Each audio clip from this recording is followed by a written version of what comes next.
let's begin this masterclass. Let's do it. Excited. I am so glad you're here. We are going to talk about overused words and lazy words that make us non-professional writers. And so we're going to start with a list and talk Hmm. about why these can just be banished forever. And then we'll just go into whatever will support you and talk about your book. Sound good? Yeah. All right, so we're just going to go through them one by one.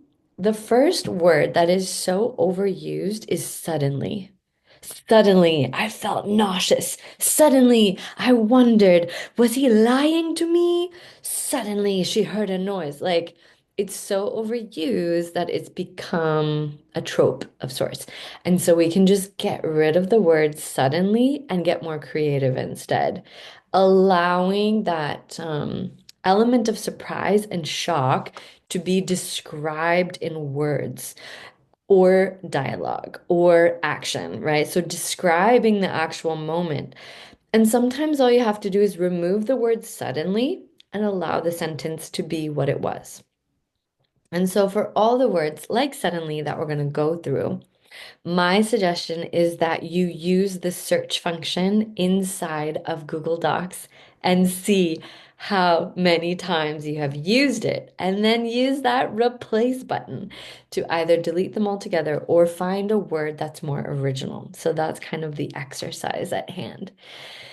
Yeah, 10. Oh my, suddenly, exactly. It's so, we all do it. We all do it.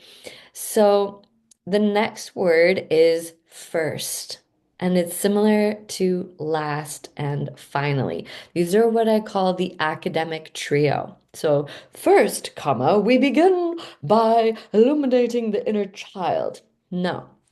And then the same thing last, comma. These are all ways that we were taught when we were kids to write essays, and sometimes they infiltrate into our storytelling.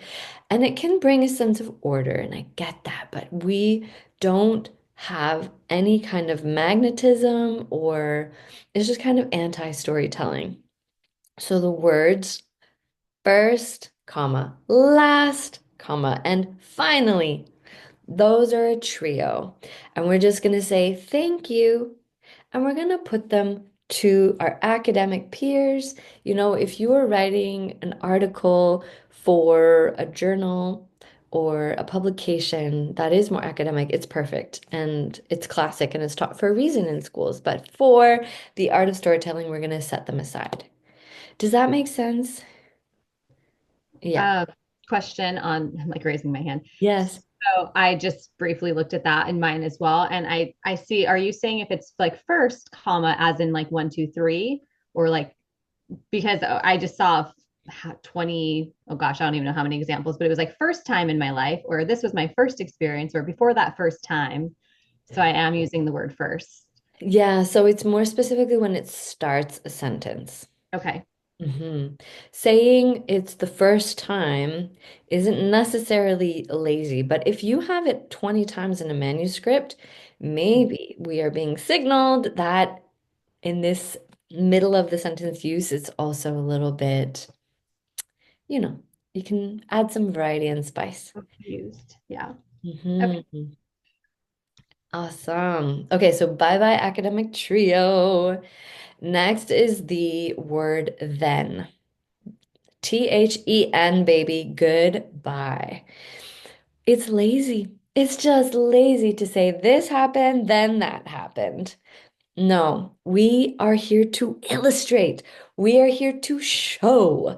It is not a this and then that and then da, da, da, da, da, ba, ba, ba, ba, da. So think of yourself as a playwright, or like I always say, you are a Hollywood director. Immerse someone in a scene, immerse them in a story. If it's a memoir, if it's nonfiction, even if it's coaching and you're providing an example, you don't have to go with the this and then that and then one, two, three. Instead, ask questions, or you can explain in a way that just says, this happened, and then the person walked in the room. The reaction was such. My reaction to that reaction was this. And so just allowing things to naturally flow can really enrich the scene, enrich the teaching. So it's not as telling, it's showing, and it's not as rigid in structure. Feel like there's a question there. I'm just, I was thinking, so I have a paragraph here where I'm explaining my boyfriend's secret alcohol use. And then the next paragraph is, but then I started to notice things. Mhm. So it's like if I were to take off the but then and it just jumps right to I started to notice things, is that too much of a jump? Like not a nice smooth between paragraphs? So why not bring us into a specific moment when you actually started noticing things? Mm. Right? So that's a mini storytelling moment, an invitation to be like, I was in the car driving home from work, too tired to keep my mind's subconscious chatter at bay. And I realized, or no, we don't want to say I realized, that's another lazy word. Yeah. I'll, I'll add that to the list. But you would just say, it occurred to me that, and then you could say, all the next week, I was being bombarded with ideas and questions. And then you just list the questions that were coming to you, like internal dialogue. Did he really mean this? What were all these people doing showing up at the door? You know? So that way, you're bringing us into the moment where the realization started popping up. And then you're showing us your internal dialogue. No, it can't be. Is he actually a drug dealer? No, he's so nice. His mom is so sweet. Whatever it is, just show us a little bit more about that moment. Mm. Yeah, I know it's always coming back to the same advice. I know. Because like it literally says, but then I started to notice things like coming home from a long shift at the gym, the scent of liquor hanging in the air before I even opened the door. He clearly started drinking before I got home. Mhm. So it's like, how can I go more into storytelling instead of telling? And Yeah. that's going to be the same thing for the whole book. And it's going to be a page turner because of your efforts. And Yeah. in that example, Lauren, you can simply say, I came home from the gym one day, put down my keys on the counter, and sniffed the air. Alcohol already? It wasn't even before noon, and he had started drinking. And that's your scene. There you are. You're just making those little tweaks to bring people into the moment. Mm, that was, I thank you for that example. That helps my brain. No, this is really bringing it to life, so it's brilliant. Okay, so we have gotten rid of then. The next word that is overused and a little bit lazy is very. So anytime you're saying it was very hot out or she was very aware, why not say keenly aware? Or why not say her senses were tingling with awareness of something, something, something. So just getting rid of very altogether will make you a stronger writer. Again, do that Google search inside of your doc, that find function. How many times have you said the word very? And what can you do to create emphasis instead? Same goes for the word really. It was really tough to not open my mouth. It was really challenging. Again, how can we create that emphasis without using an empty amplifier like really? Really? You can use it in dialogue because that's how people talk. So I would say that that's kind of the exception to the rule in a way. But in your general writing, in your storytelling, let's get rid of those empty, empty words and pull out your thesaurus. Pull out the thesaurus and have fun with it. Our vocabulary has become really impoverished, especially in an age where people are taught to write for the algorithm or make sentences short. Mm-mm-mm. No, this is where we enrich ourselves. This is the antidote. So, yes. Any questions about that one? No. Okay. The next one might catch you by surprise. It's the word started. It started when the whole thing started, or I started to cry. It's one of those words that is just so overused in storytelling that letting it go creates a freshness. There's such an invitation to be a little bit more authentic and original. So, goodbye started. And what do we do instead? You tell it like it is. What is happening? Be precise. What is the scene? And it's not that we don't say before and after. It's the same thing with first, then. We just get to bring them through, describing richly what the characters are doing, how people are responding to one another, the order of events. So, yeah, started is an important one to let go of. Yeah. That one is heavy in my book so far. How many? 43. 43. Oh my And goodness. there might be there they might be in my notes as well, but in the manuscript I'm seeing like I couldn't wait to get started. Um, I had accomplished what I started, and in the process, I my mental health started to go downhill. Look at that. Started out my Almost college. It's everywhere. Oh, bravo. uh-huh. So this is one of the things where the next time you go to write the word started, I hope that there's a little Emily voice in your head that goes, oop, lazy, oop, or Hmm. keep a post-it note next to your laptop. Because if that's a big one, then it's a huge invitation to get more creative and a little fresh in the writing. Hmm. And so it's not a bad sentence structure, is what you're saying. It's just let's get creative on the word that we're using. Yes, and just the way that we're expressing ourselves generally. So let's take one of the sentences.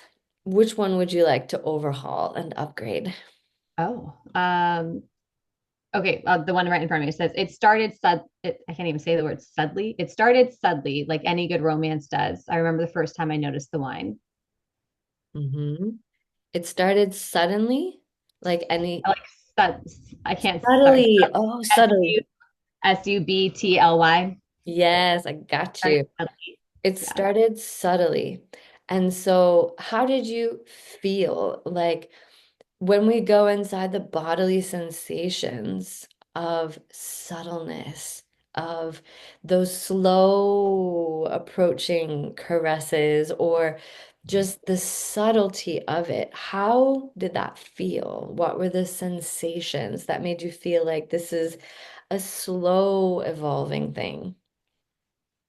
Mm, how did I feel? I mean, like practically wise, it was that it was always right there because I'm going to be talking about my roommate who drank wet red wine every night. So it was always right there. And then I just started to notice it.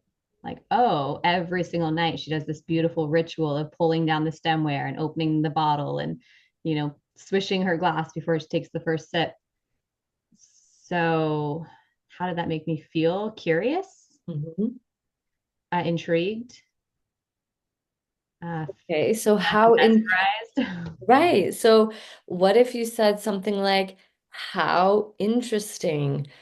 It's a Wednesday night, and just like last Wednesday, she's reaching for the stemware. It's 6 o'clock, and the ritual begins like clockwork.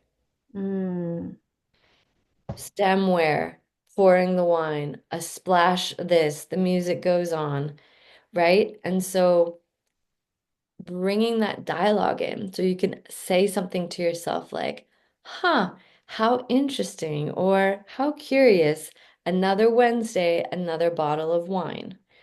And there's nothing wrong with it. And the way that you're speaking to yourself about it is about curiosity, it's not judgment, but you can just show the reader that you're noticing something mm, here. You're noticing a pattern. And what this also has to do with, Lauren, is trusting the reader to cue in and follow along, trusting the reader to fill in the blanks, and mm. trusting the reader to get what you are hinting at. So it can be a hint. And Mm. that's what the art of storytelling is a lot of the time, is just allowing it to be served up with such elegance and beauty, and then they get to interpret what they want from it too. Mm. So there's, Interesting. Trusting the reader. I yeah. don't know if I've heard that articulation before. Yeah. Wow. Okay. So trusting the reader means you get to just have some internal dialogue that is subtle. So instead of saying the word subtly, we just are subtle on the page instead. This will be fun because I have it in there so many times that it's going to get really creative. Good. Cool. Oh, thank you for that illumination to make it real. So the next overused word is the word was. It was time for me to step up and become the coach I knew I could be. It was my own time. Like, whatever we are saying, there's a chance that we can say it better than using the word was. It's the most plain, most forthright, most direct sentence. It's great for blogging about business, but there's also a chance that something important is happening when we use the word was, and that's passive voice. So, passive voice is something that we would like to eliminate definitely from your book and your manuscript at all costs. Passive voice is something was going on inside, for example, something was going on in my stomach and it was happening to me, whether I wanted it or not. This is almost like the victim tone. Stuff is happening to her, things are happening. The flip side is when you're saying, I was experiencing, oh, I'm using the word was, so it's not a good example. Boink. But the point is that active voice, you are in the role of the doer. You are the one in control. And it's not coming to me very clearly right now. Blame it on the head cold. But getting rid of was is a really good place to start to have more powerful writing. Yes, tell me. Question on that. And I think we already had a master class on this, but this passive voice again. So was is a clear indicator that a lot of the writing is in passive. Yeah. Okay. And And we don't want there to be passive. right. So instead of saying the cake was baked by my mother, you say my mother baked a cake. Mm-hmm. Instead of saying the ball was thrown by the little boy, you say he threw the ball with a natural elegance. Mm-hmm. Um, Instead of saying like someone is gonna walk the dog, you say like her dog is, or she's taking the dog for a walk. Mm-hmm. Interesting. So it's instead of saying like the kite was flown by Cynthia, it's like Cynthia flew that kite like a genius. Mm-hmm. So those are all shifting from passive to active voice. And was is kind of an indicator that something is not just past tense, it's this kind of laid back disposition in your sentences. Mm-hmm. I don't even want to tell you my word count on was, but I'm Tell me. curious. It's over 1,000. Oh, wow. Yeah. But okay, so now, but I'm saying like Washington got highlighted as was. So there's a miscount. Um, However, I wasn't ready to settle down. There was a part of me that was still longing for more. So that is all passive. I it's wasn't not, ready to settle down. There was a part of me that was still longing for more. that's active. I was longing for his active voice because you're in the driver's seat. I felt something, so that's So active. I could say like I wasn't ready to settle down. A, a part of me longed for more. So the sentence "I wasn't ready to settle down" is a classic example of just telling something where Yeah. instead of showing it. Yeah. So instead of saying that, every time the conversation about buying a car and a house came up, I postponed it. Mm. Every time the discussion of marriage and motherhood came up, I ran away. Yeah, I Like had a guy. I had to go to yoga class and I never came back. Yeah. Oh my goodness gracious.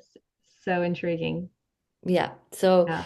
all of these ways of being really specific and showing little vignettes of life is going to make it more real than saying, I wasn't ready to settle down. Hmm. And it's a learned art form because the reflex is just to be really direct and say what you were experiencing rather than showing or illustrating, illuminating, or giving an example. Hmm. Okay. This is why it's a lifelong art, the art of learning how to be a beautiful storyteller. Yeah, it really is so incredible what you're teaching, especially the more I read other books and I can see where they just tell the whole book. So this will be a different work of art going out into the world. I'm so grateful for that. Yes. Even It's when I have over 1,000 wases in an unfinished manuscript. pick and choose, get the top 50 most egregious out, and then you Uh-huh. yeah, we'll worry about the rest later. I Give it just to a thought I'd copy editor and just be like, please eliminate every was. I'll pay you $500. yeah. Oh my gosh. Okay. Yeah. So the next overused word, we have one, two, three, four, five, six left. And it's the word just. I was just beginning to believe in myself when I started dating another narcissist, or it was just enough candy to make me sick to my stomach. Whatever you're using it for, get rid of it because it is lazy writing. Yeah. And that's one of those that you don't even really necessarily need a replacement word, but just getting it out. It's an empty vacuous. What is the word? Yeah, it's like vacant, vacuous. Yeah. Alrighty. The word somewhat. It's a bit literary. It was somewhat cold. It was somewhat more than I expected it to be. It's a little pontiferous. I'm just somewhat peeved. These are all terrible. Oh, you have zero. Great job, Lauren. From the 1,000 to zero. Yay! So we just get rid of somewhat, and our writing will be better, fresher. The next word is slightly. Another word like really or very, slightly is just not it. So when we have slightly more, slightly less, use another word. Grab your thesaurus, right? And uh, exactly what are we talking about? You know, how do you feel about the amount? That's far more interesting than slightly more or slightly better. I felt slightly better than yesterday. What was really going on? You know, what was happening in your body? What was happening in the area around? What were people saying? Everything else is more interesting than slightly. Cool. This one's funny because I only have it in there once, but it's a sentence that never really seemed to flow for me. So now it's like, how can I take out the word slightly and make it what says perfectly cut lines of snowy white powder, a credit card laying off to the side with dust remnants stuck to its edge, a bill that was once rolled up tightly starting to slightly unroll. So I was Mm-hmm. trying to paint the picture of like the bill that you snort through that was no longer like tightly wound because it was sitting off to the side. Uh, but that What whole sentence. Oh, go ahead. what if you used a metaphor like the bill lay crumpled and half open like a drunk girl's purse at the end of the night? You know Mm, how a purse that's kind of like tossed open on a bedside table or something, something loose, things are rolling out of it. Hmm. Try a metaphor. Think about something that you can metaphorically use to illuminate instead of slightly. That would be my challenge to you. That's fun. And as you say that, I don't know if I have like any metaphors in my book. That would be an interesting thing to look at. Oh my goodness. Yeah. Okay, well then the gauntlet has been thrown. Time to get some metaphors in.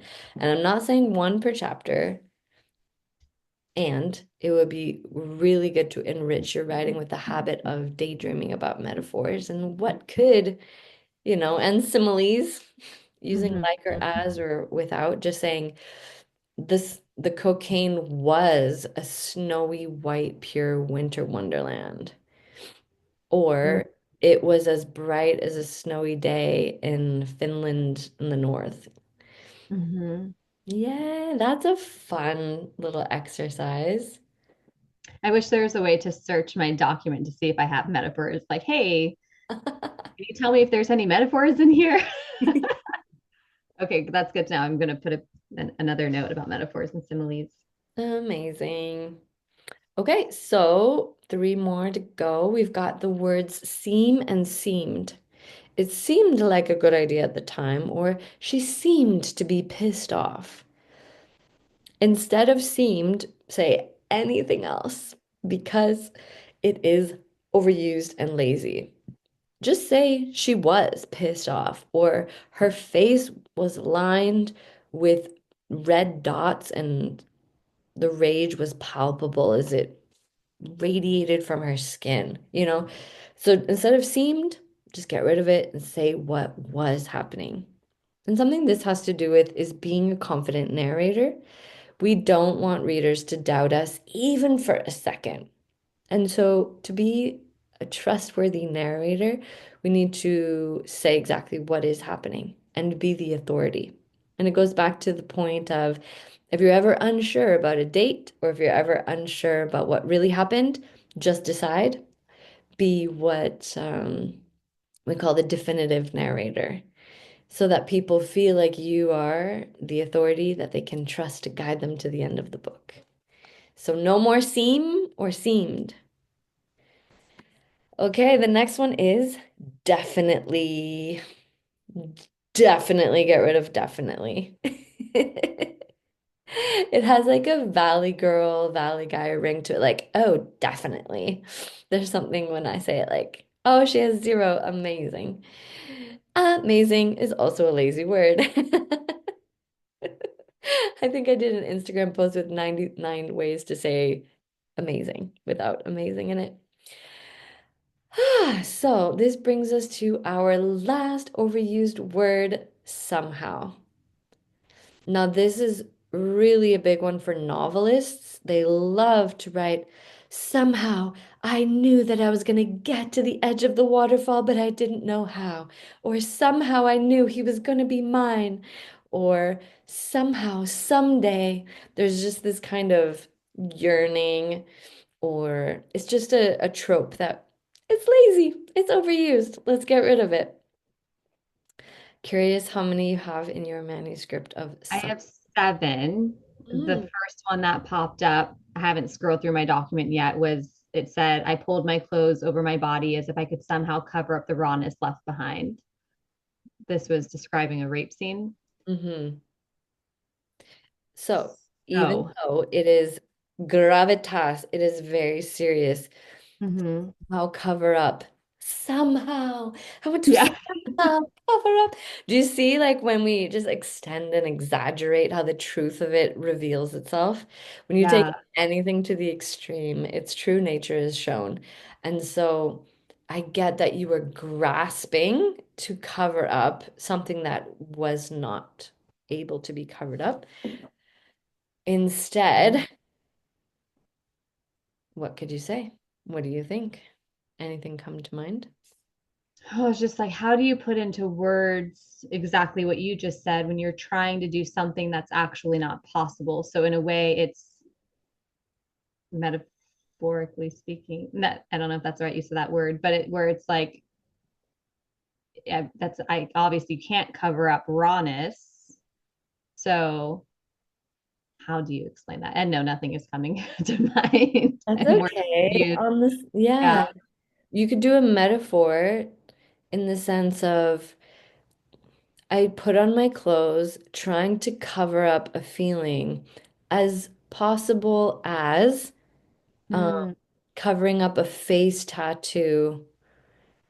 You know, the mm, I idea see what here you're saying. is to say it's as futile as trying to cover up this with a this. So, Hmm. trying to cover up a billboard with a bikini sized, something is massive and we can't cover it up. Something is Hmm. tattooed on your face and you can't cover it up. So finding something that feels like it fits in that Hmm. sense. Find a metaphor that feels like it fits and you'll be way better off. That sounds so great. And the word trying is an acceptable word because I'm literally trying to articulate me trying to do something. Yeah, And I use the word somehow, but trying would be more appropriate anyways, and then to expand it to really paint that metaphoric picture. right. And it's Mm-hmm. like trying to cover up a full face tattoo with sunglasses or a bit of concealer. Just the idea that you have an indelible mark, that's the experience, and that something flimsy can't just get rid of it. Mm-hmm. Okay. Wow. So good. Getting to the core feeling and the core desire in that moment, which is to cover up something that's impossible, right? Mm-hmm. And so you can even say that the impossible task, just like ba ba ba ba ba, Mm-hmm. Mm. covering a face tattoo with grocery store concealer or something like That's what I was thinking with like a Snow White powder. Yeah. yeah, with some face powder. Mhm. Yeah, trying to conceal a face tattoo with some loose powder. Yeah. Amazing. Okay. I did it again. Amazing. Very apt, Lauren, apt. Very apt metaphor. Great. So that's the end of our list. I'm going to read them out loud.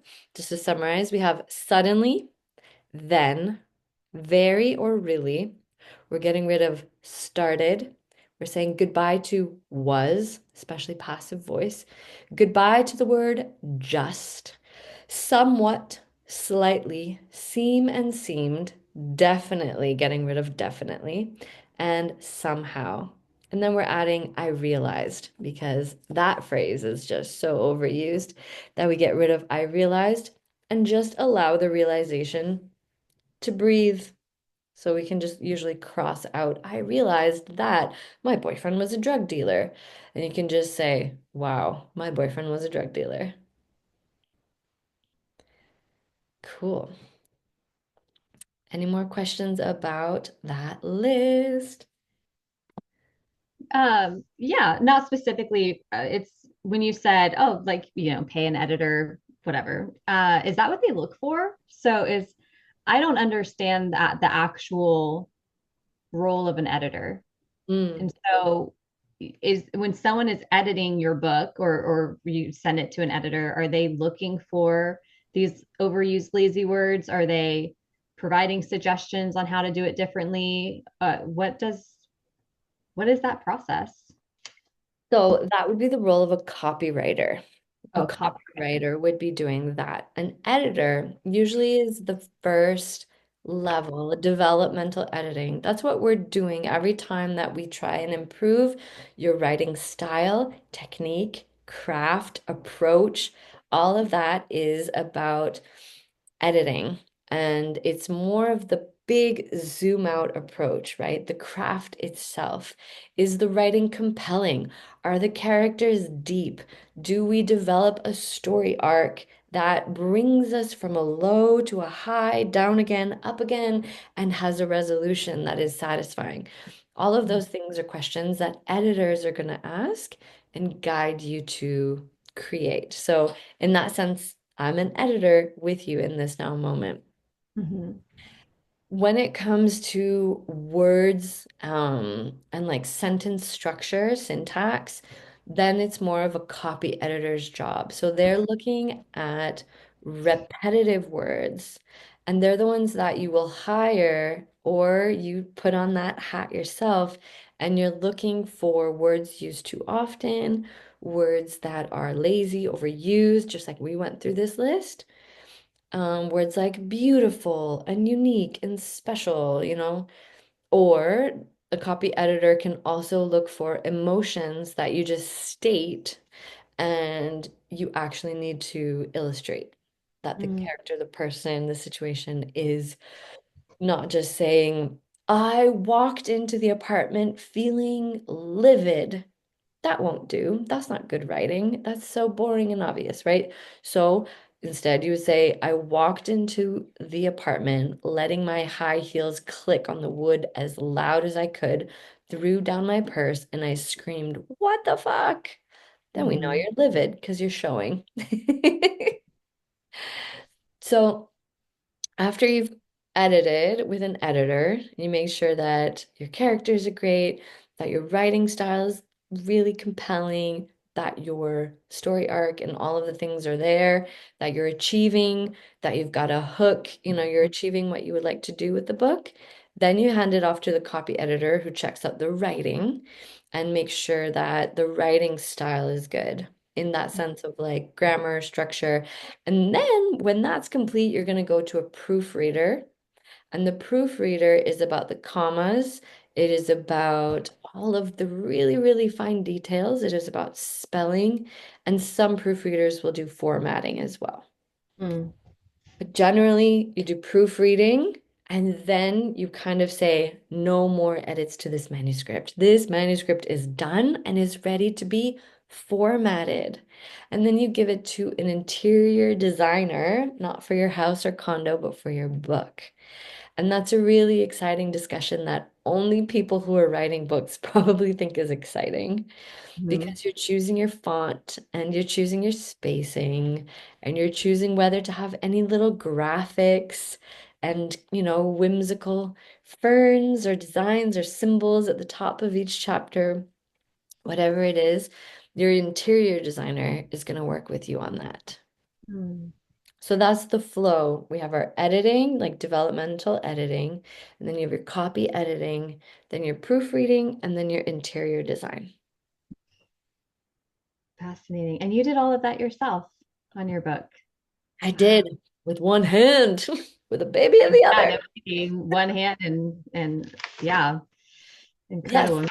So I did it over the course of about 2 months.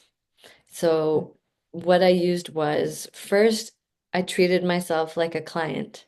And I said, okay, Emily, what is your goal with this book? Okay, this is like a textbook for any coach or entrepreneur who is ready to really share their message. And I wanted them to also know how to market and make their business boom by writing a best-selling book.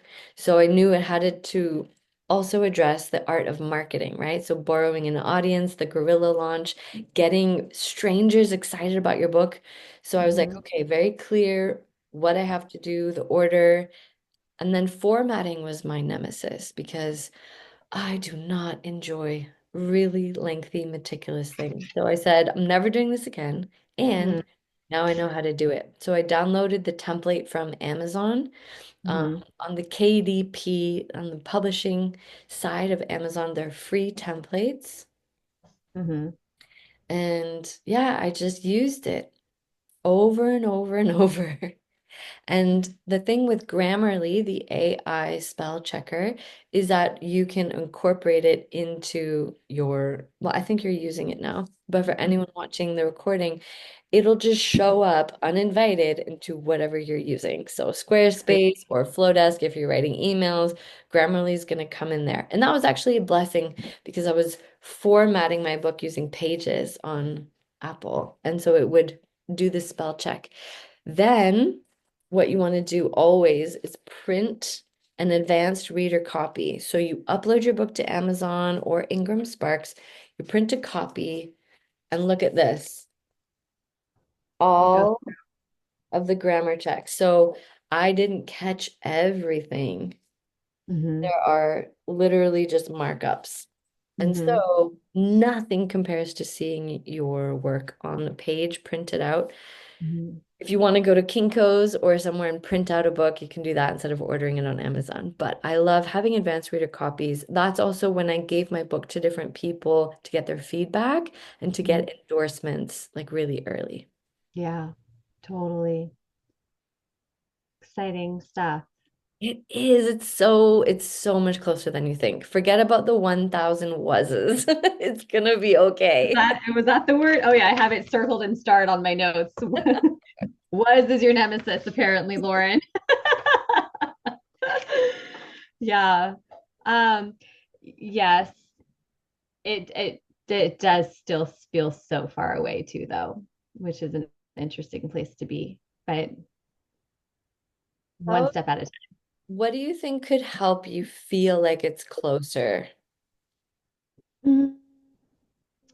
More content on my pages for me to go through and then start looking at through the lens of word replacement and illustrating versus stating and but still having at least something down that I can do those things to versus blank pages. Mm-hmm. And what about declaring one of your chapters worthy of being shared and getting people excited about the book and feeding off of that energy? Because I did that months ago and I haven't done it since. And so I don't feel like I'm consistent enough with that. Of like I'm not maybe feeling like I have enough to release yet. And so it's like it was just this big one off and then I disappeared.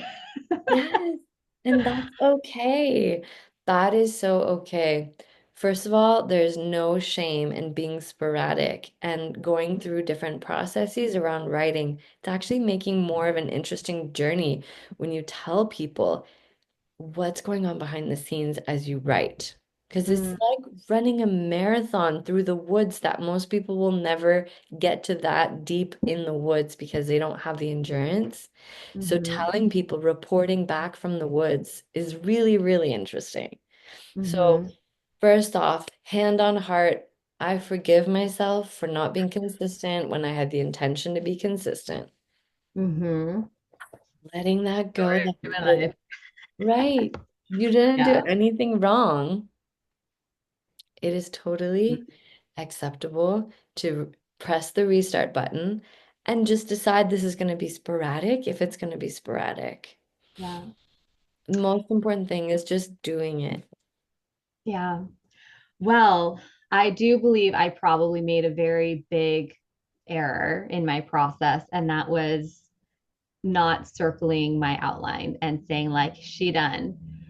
And part of the reason is because my book changed significantly as I wrote it. Where I thought it was going to start isn't where it's ending.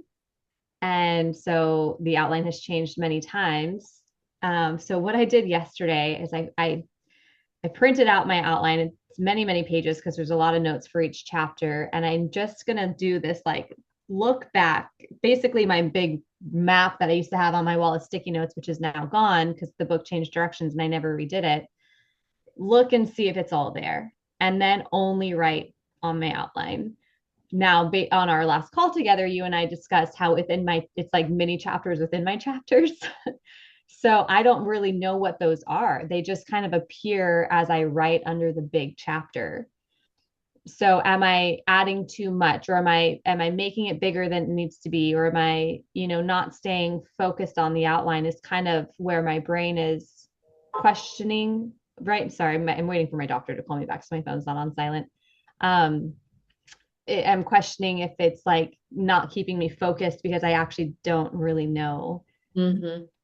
what all I'm writing when these chapters within the chapters keep appearing. Okay. Does Would that you make like sense? an idea? Yes, Yes, absolutely. I would love feedback. I think that you need a chapter structure, right? Okay. So deciding what is going to be in each chapter consistently. So this is nonfiction. It's great. It's not a novel, so we have this beautiful advantage. Mhm. One theme, one story, one conclusion. That's a Mhm. chapter, right? Opening with a quote. So you've got a quote, and then you have either you're starting with the story or you're starting with a client story. And it gets to be just one Hmm. way to illustrate this theme, this point, this feeling, this emotion. So if Hmm. it's redemption or if it's, for example, getting out of rehab and realizing, okay, I have been tripped up by pride, whatever it is, it's one theme, one story, one lesson, and nothing more or less. So if you have like an idea and then a story and then a related idea and then some teaching and then another story, we need to clean that up. So that's what's happening. It's getting it's getting to be big. I do need to take this call. I've been on hold for 2.5 hours. No problem. I'm gonna stop I am recording. so bummed because this is what I want to be doing. Do it. Do it. I don't know if Yeah. here we go. Multiple stories within one chapter to anchor in the point, which is why there's now like little mini chapters within the chapter. So like the chapter is self-love, and then this was a story to get the point across and a lesson. And now this is a story to get a different point across under the blanket of self-love. Here's the lesson. So some of them have multiple things like that. Beautiful. That still sounds very organized. Oh, okay. It And is so, yeah, organized. Yeah. yeah. Go ahead. I think where you might be getting lost is if there's like and correct me if I'm wrong, but if everything doesn't have a through line, so if you Mhm. ever take a tangent into a new topic when you're supposed to be in the circle of talking about shame, and if all of a sudden you're talking about regret and pride, that can be an alert. You're like, ooh, wait, I've gone somewhere off piste and I need to ski back up the hill and stop. Mhm. So that's when we just want to make sure that everything is tight and that the through line is always being illustrated by a story and then coaching. Okay. Maybe the second thing that's throwing me is that the first part of the book is linear storytelling, like it's following the path of childhood to the dark, deep addiction. And then the second part is that reclamation of power. And those stories are now being told specifically under the guidepost of like step one of your reclamation of power step, and they're not written as steps, but just to articulate it more clearly. And so to go from like linear storytelling to now just picking a random story that teaches the lesson, is that weird? And I'm going to clearly tell the reader that this is the format of the book. Then what's wrong with it? If you say, we are gonna go skiing while wearing tutus and polka dot hats, then everyone's gonna be like, Okay. cool, I'm signing up for this. Let's go. Yeah. Is Okay. it weird? Yes. Is it great? Even better. Okay. Okay. So that was part of my thing yesterday was on the second half of the book, asking myself, what is the story that's going to tell this lesson? And pick that story so that I can start writing because I'm doing a lot of rework right now because I was writing the lesson. And then that's how it got into all of the telling, just a Oh. book of telling. So now if I can come up with the story first, then maybe I can write it that way and not have to do all this rework because I have a ton of words right now that are just telling. So, Like all of it is going to make you the best speech teller of all time. Just want you to know mm, that these skills translate storytelling on the page and storytelling in a crowd because mm, you're going to have stories on hand to illustrate, connect, and bring people's hearts to the foreground over and over again. So the work you're doing right now is for the rest of your career. I'm glad you said that because I'm like working my butt off and I feel like I'm just trying to get this book out. But to see that and I do know there's a bigger picture clearly, but thank you for that articulation. That really felt like an exhale. Good, because it's true. You are learning the craft of excellent storytelling. Mhm. And when you are in the presence of someone who's doing that, take note, and I'm sure you already are, but just be like, ah, they're doing what we talk about in Boss Books. Like they've got it down. People who are able to illustrate with a story rather than just tell, tell it Mhm. like it is, because information, what is the saying? Information tells and stories connect, stories sell. Mhm. And so they sell whatever it is that you're trying to convey as a coach, as a human, as a woman. Mm. Sells the point. That was an interesting thought that just came through because you said, I'm sure you're listening to people who are doing it really well. And actually, I've been more in tune with people who aren't doing it well, where I've been flipping through my books and be like, gosh, she's just telling this whole story. She's just telling this whole book. And then one girl she was published by, I don't remember who used the word cultivated 3 times in 2 sentences. And I was like, how did that fly through the editor? But anyways, so I just wrote a note. Who is someone that I can actually listen to that is the master of storytelling in my niche to get those juices going as opposed to flipping through all these books and not liking what I'm reading. Mm. You might want to look at some shorter format storytelling powerhouses like The Moth. Have you heard of Mm. The Moth Collective? Uh-uh. They're based out of New York and they are all about training people to tell the most heart connective stories of all time. And they have even published books about storytelling. Mm-hmm. And it's about verbal delivery and how it's like a speech training, Okay. but specific to true stories about your life. And so I'm quite sure if you went on YouTube and we're looking for the moth storytelling around alcohol and alcohol-free living, you could probably find something really rich. Mm-hmm. Okay. I'm definitely reading. I decided to subscribe to Medium. I was on Mm, there for free, but I subscribed to it because I kept getting all these alcohol hits for stories and I couldn't read them. mm, So I've also been reading on Medium how people are writing, and it's very much how I was writing when I first started out. Just a lot of telling, And so this really is. I'm in, I'm happy to be learning it this new way because I do think it's going to be more captivating for the readers. yeah. And if it translates to public speech giving, then that's exactly where I want to go in my business. Exactly. That's why I mentioned it because there's a lot of amateur writing on Medium with people who have never studied the craft for a day. And there's Mhm. a lot of people who do blogging for a living, which is the opposite of storytelling because they're there to please the algorithm with SEO. And I know because I used to be a paid blogger and a paid travel writer.